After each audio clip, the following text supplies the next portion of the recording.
Екскурзиите на Заев, Османи и Димитров во Брисел и низ други европски метрополи нема да донесат ништо за македонскиот евроинтегративен напредок, сметаат експертите. Државата повторно ќе остане без неколку пати за власт и премиерот добиениот датум за старт на преговори. Поранешниот амбасадор на Македонија во Обединетото кралство Ристо Никовски за Алфа вели дека македонските власти се премногу пасивни, а Македонија мора да биде во офанзива, бидејќи моменталните потези нема да донесат никаков успех за државата, односно само не водат во ќорсокак. Сите овие посети кои во последно време нели така зачестија, се некаков крик во пустињата кои ништо не нудат. Значи, Македонија мора да биде во офанзива цело време. Сето ова што се случува води во уништување на државата, се однесува индолентно, се однесува неодговорно и се однесува на начин кој не води во наша победа, односно излез од еден ќорсокак. Јасно е дека проблемот за Македонија се вика бугарско вето кое го добивме покрај сите направени отстапки. Според Никовски, Македонија мора похрабро да влезе во овој спор, дури со закана за поништување на договорот за добрососедство.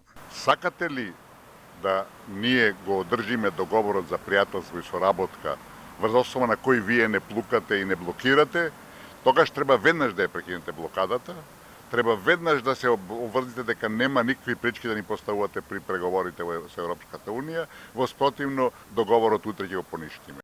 И тој договор е на крај капитулантски потпишан и сега врз основа на тој договор за пријателство тие граат целата своја политика непријателска према Македонија. Лажните ветувања и неуспехот во евроинтеграциите се катастрофа за македонската дипломатија и воопшто македонската политика, смета Никовски.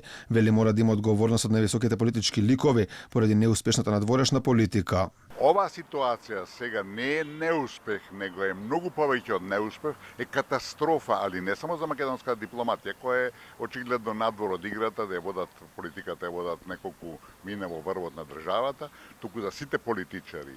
И сите тие треба да сносат одговорност, бидејќи последиците се долгорочни. Турнијата на Заев, Димитров и Османи во европските метрополи доаѓа по пораката на еврокомесарот за проширување Оливер Вархеј дека е можно одделување на Албанија од пакетот со Македонија, а од речисите европски лидери стигна порака дека мора да постигнеме договор со Бугарија.